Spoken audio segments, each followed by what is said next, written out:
Three conflicts escalated in one day. The US and Israel struck Iran, Pakistan bombed Taliban targets in Afghanistan, Russia reportedly used phosphorus ammunition in Ukraine.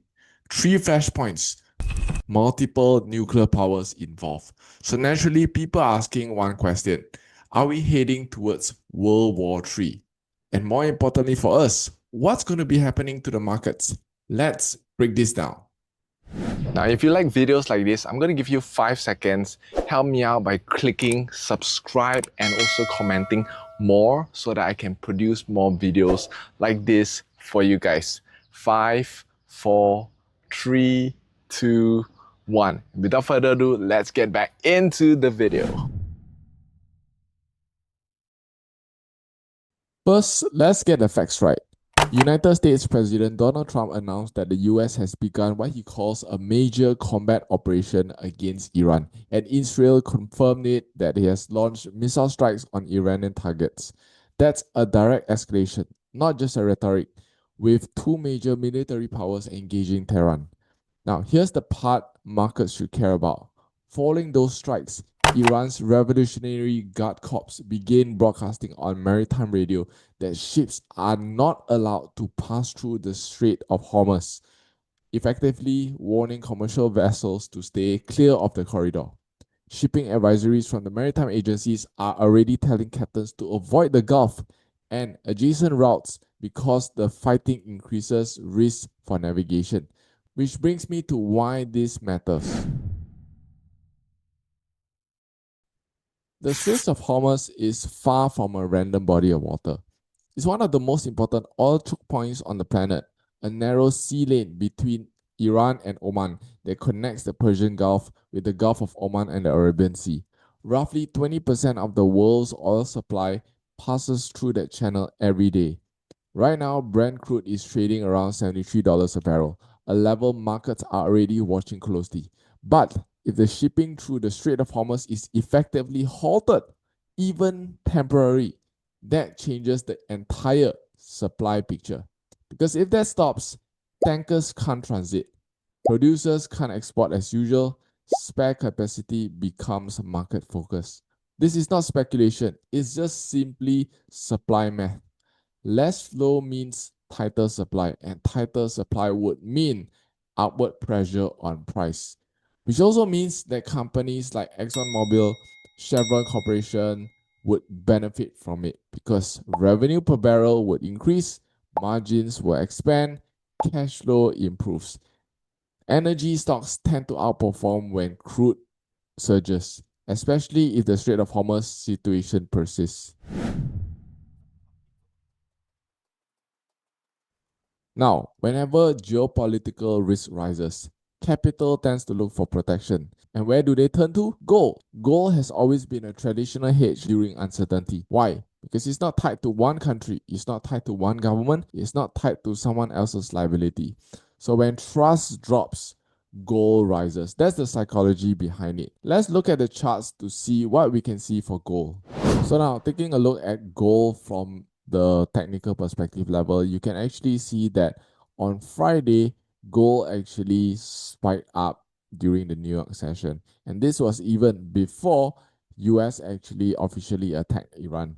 So this now gives us a clear picture that gold still wants to continue bullish as we have imagined. And one of the reasons I can say so is because it has broken even above the most recent daily resistance. So right now, where do you think gold is heading to? If you ask me, gold will definitely want to head over to the next daily resistance, which is somewhere along here. So this and this is about 2000 over pips movement, which is it possible that may happen over the next couple of weeks? I would say yes, very highly likely. However, I want to warn you against buying high. Usually, what I like to do is wait for at least a retracement so that I keep my risk lower.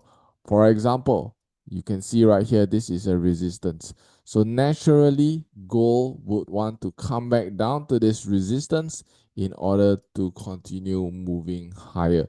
So this would be an area that I'm interested in looking at buying gold, because again, I don't want to catch myself buying high only to have it reverse on me after that. I would rather play it safe as opposed to catch the top, because you may never know what will happen. If gold decides to want to push up and continue going up higher without a retracement, I will personally wait. Trading is all about patience. So this is the area that I'm be looking at. Right here is one of the first area. Second area would be down here as well. If gold does come down even lower, these are the areas that I'm happy to buy gold at. Now let's look at silver as well, because silver isn't just a safe haven, it is also an industrial metal.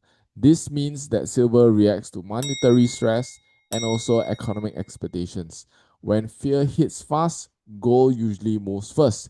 Then silver follows after, sometimes even moving more aggressively. Why? Because silver is more volatile, smaller, less liquid, more speculative. So if you see gold breaking out, as what we saw earlier, and silver starting to accelerate, that tells you that momentum traders are entering the metals trade. Let's take a look at the charts for silver. Here we have silver, and silver has also ended up the week pretty bullish. As you can see right here, this is the daily resistance, which has already been closed as a breakout. Now again, where does the price usually go to after a breakout? It will normally tend to want to head towards the next resistance, which is up here.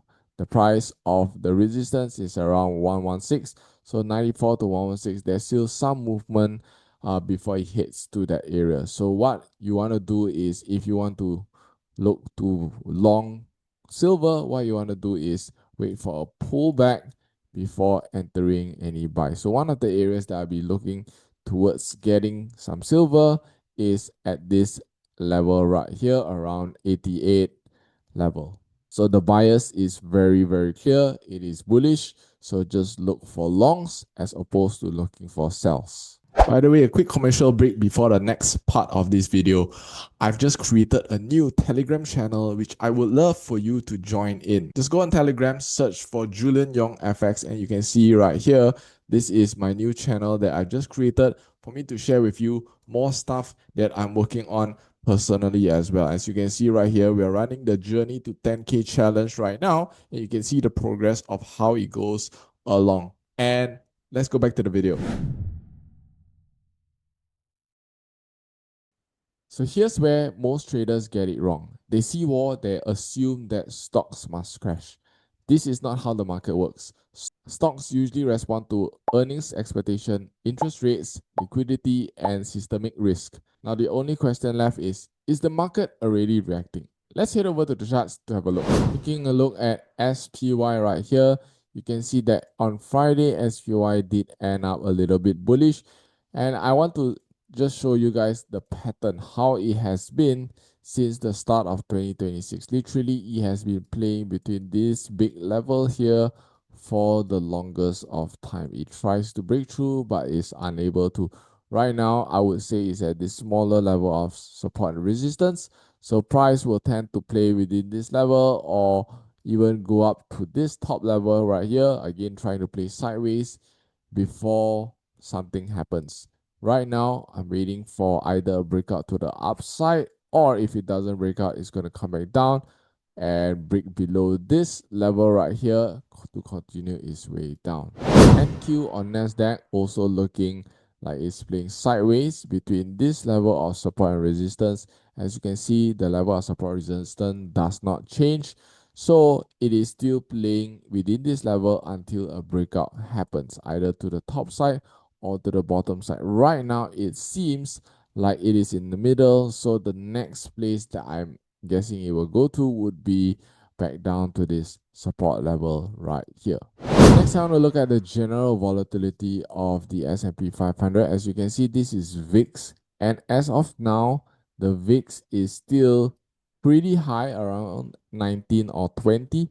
But I would say that if the war does continue to escalate, you can be sure that the VIX will start to go up. Now, if you are familiar with doing options, usually when the VIX is high, the premium will also be high. So if you are familiar with doing options, I would say take the chance to do more options to get more cash flow. Take advantage of the high implied volatility to get more premiums for your options trades. Now you may ask me, Julian, what are some sectors that may possibly do well during this time? My answer, defense sectors. Think about it. During a war, governments would increase defense spending. Military contracts expand. Earnings visibility improves. Now, this is not a stock recommendation, but here are some companies that are in the defense sectors. For example, Lockheed Martin, RTX Corporation, Northrop Grumman, General Dynamics. And if escalation looks prolonged, institutions rotate into these names. This is often the most direct beneficiary. Not every war would mean a stock market crash. Sometimes defense rises, energy rises, gold rises, broad indices dip for a while but stabilize after that. The market truly only collapses if major economies enter directly, energy supply is structurally disrupted, financial systems are attacked. That is what I call a systemic risk. The good news is that we are not automatically there yet. And what I can say is this: if you focus on buying good quality companies at good prices, then you shouldn't be afraid, because over the long run, the market always tends to go up. Now, if you found this video to be helpful, help me out by subscribing as well. And if you want to see how I take an account from 500 into 10,000, then just watch the video around here, and I look forward to seeing you in the next video. Bye bye.